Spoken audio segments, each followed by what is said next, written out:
By now, there's a good chance you've seen the discourse that blew up recently related to the idea of beating video games, whether it really matters, and how one should be expected to discuss their experience with a game based on the context in which they played it.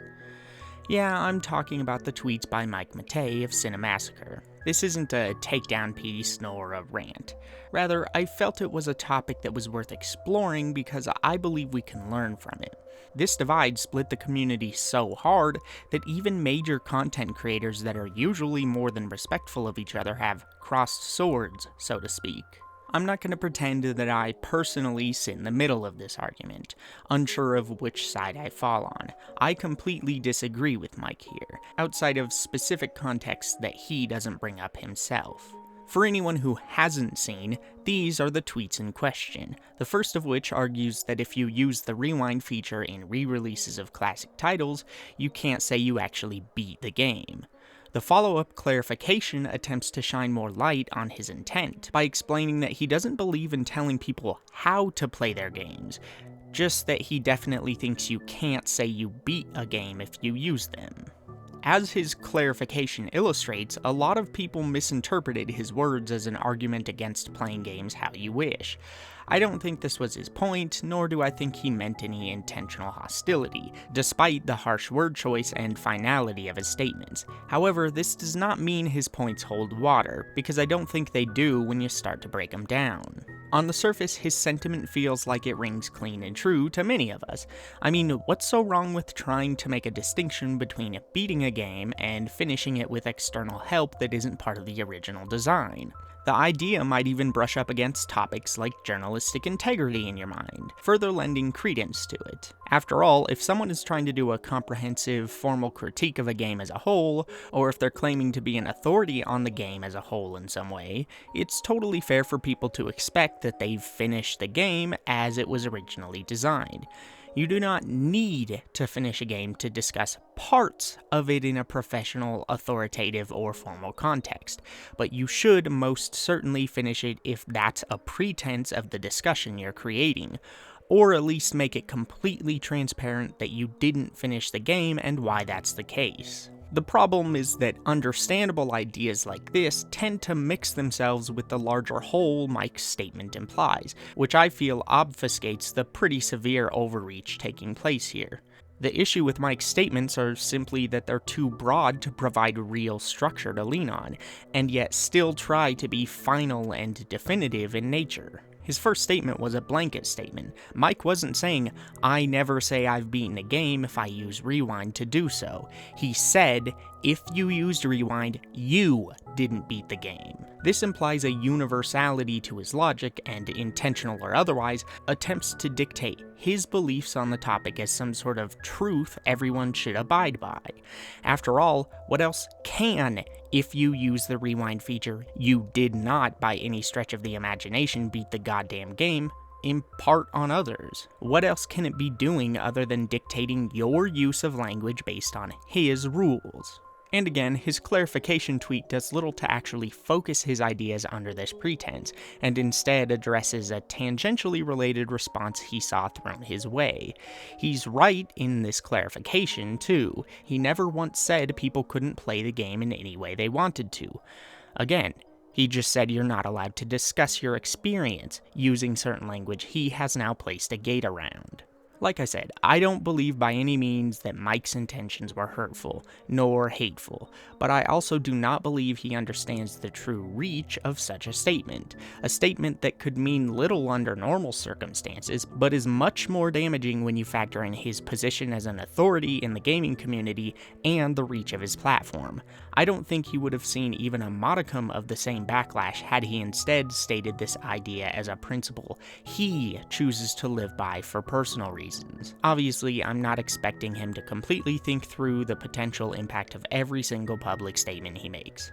We're all gonna make mistakes like that. Of course, he didn't really reflect much upon the statement, because it was a throwaway remark on Twitter. But for the purpose of this video, I want to dissect his statement and explore just how little it makes sense when you break it down. An important piece of context within his statement comes from the fact that he chooses to highlight features like rewind because they're not part of the original intention of the game's design. This obviously indicates that his problem deals with some sort of external nature intrinsic to the feature. What it is about the externality of the feature that causes it to cross the line he draws, we don't know.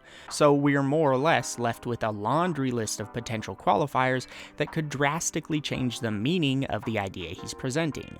The one thing that does seem pretty clear at least is that he's referring to changes that could potentially make the game easier.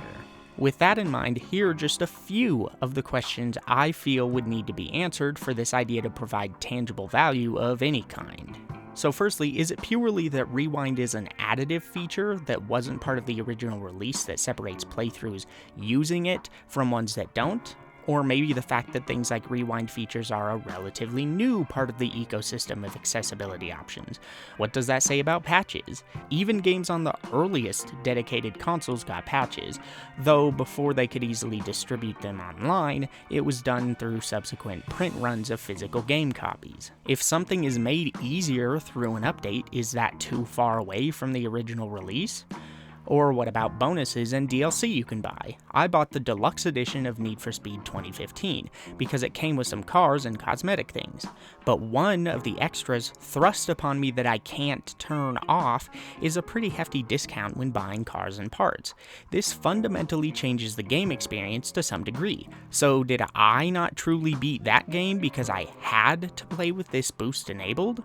What about something like the Zodiac Age version of Final Fantasy XII, where the game itself is made quite a bit easier than the original, purely due to balancing changes made for the sake of other revamped systems? Or what about the fact that on some platforms like the Xbox One X, players can change jobs mid-game, and on others like the PlayStation 4 version, you currently can't? The initial response might be, well, you still beat that version of the game with those changes, so you can still say you beat the game. But remember what Mike originally said, the addition of rewind features to the new port of an existing game disqualifies it in his eyes. Keeping with the topic of RPGs, what about grinding? If you choose to trivialize combat by mindlessly leveling for a few hours or getting a piece of overpowered equipment early on, like say the Zodiac Spear in the original version of Final Fantasy XII, does that mean you didn't truly beat the game? If grinding itself doesn't cross the line, what about speed-up features in later ports that make grinding easier? Do regional differences change things? If the version in your region is easier, does that cross the line? What if it's a version where some content like a level was completely cut out? What about quick saves and save scumming? I mean, these options do in most ways effectively work just like rewind after all. Does that mean beating the PC version is a lesser accomplishment because they make that sort of thing so accessible? I mean, if you do think that, don't let the PC Master Race hear you say it out loud. What if these accessibility options like rewind were intended to be in the original version of the game, or the game was intended to be easier in some other way, but limited development time, hardware, budget, or other constraints got in the way? How does their intent interact with the final product in general? And related to that, what if the developers of the game in question disagree with this argument, and would argue these people did still beat their games? I'd bet you most of them would. What about overpowered options that exist in the original version of the game? If you heavily rely on something like the top secret area in Super Mario World for lives, power-ups, and Yoshis that allow you to basically brute force levels with little effort, are you no longer really beating the game? What about skipping levels with the cape, or using Star Road to skip most of the game? Is that going too far? How much of the game are you allowed to skip before you can no longer say you beat it? What about level passwords or cheats that you get as a reward for getting a certain way through the game? What if you use a guide? Does it matter whether the guide came from a third-party source, a first-party source that requires a separate purchase, or from the manual of the game itself? Earthbound came with the strategy guide in its massive box. Does using it mean you didn't really beat the game? What if a friend or sibling helped you out, or you played the game together with someone by trading the controller? What about co-op in a game that doesn't rebalance itself to be more difficult in co-op? What if the game is unfinished or designed unfairly? Driver 1's final mission is notoriously difficult and kinda poorly designed. Does it really matter if you don't beat just that one mission because it's nonsense? And actually, let me expand on this specific idea for a moment. The circle of games Mike referenced in his tweet are primarily 2D retro games, but we know for a fact that many retro games intentionally include unfair design because the games were really expensive back in the day, and usually didn't last that long thanks to memory limitations. In that sense, is it really so bad that I cheat the game if the game cheats me, or is that me leveling the playing field? Most people, myself included, criticized Mighty No. 9 up and down for overusing instant death, for example, but when Mega Man used it back in the day, and it most certainly did, I'm suddenly expected to just deal with it? Is it okay if I only rewind to deaths that are unfair? If so, who decides what's unfair? There are many other examples of questions that could and should be asked as well, and all of them deserve answers and explanations for why you would go one way or the other. Here are all the rest that I could personally come up with in just a few minutes, some of which are tangentially related to the examples above, but all of which I feel throw a wrench in the gears for this idea to some degree.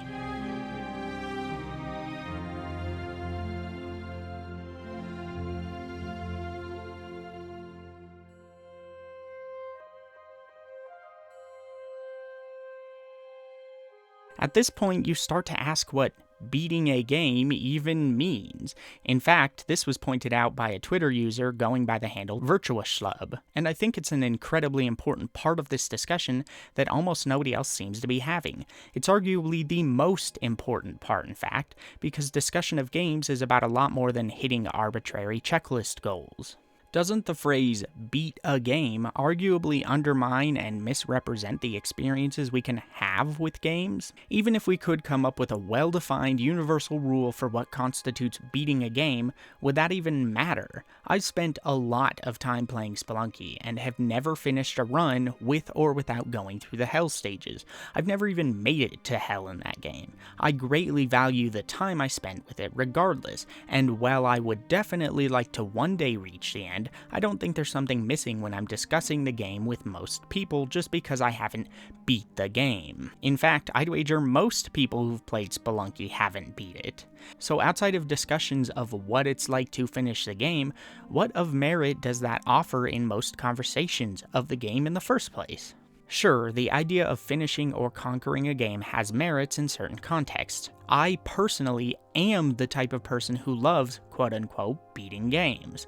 Like, I have 22 platinum trophies and then like another 12 games that I got all of the achievements on the Xbox for a reason. And I love doing challenge runs of some games. I've beat Kingdom Hearts 2 on Critical Level 1. Earlier this year, I uploaded a video where I beat it without using Keyblade combos on Critical.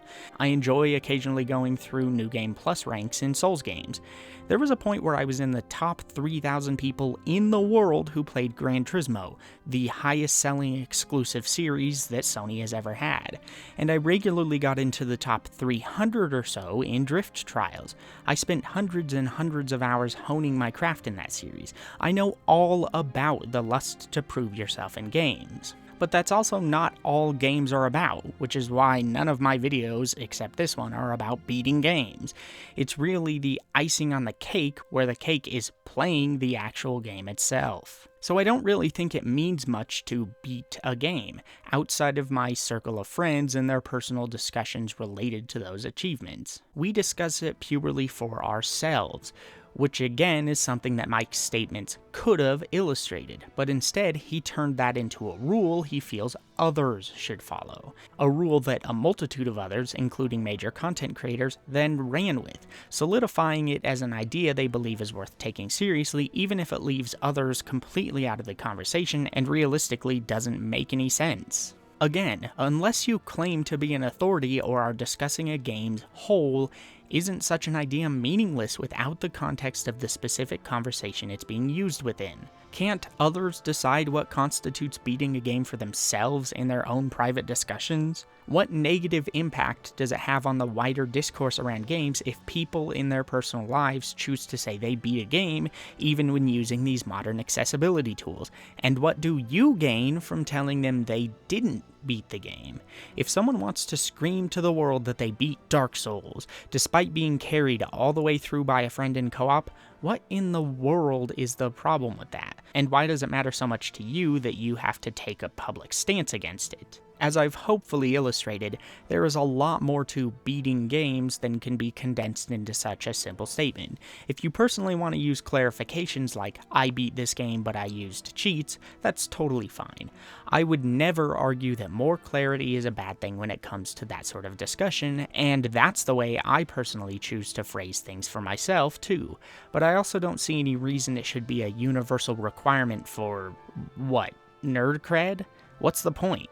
Clearly, as my pedantic, probably annoying mountain of examples illustrated, beating a game is realistically a rather dysfunctional phrase that, at best, can be used frivolously in discussions between people who have their own definitions of the term, or can be defined as a way to create standards for authority figures intending to critique a work. But outside of that, I'd say it's just too broad to really be used in any meaningful way within the wider discourse of games.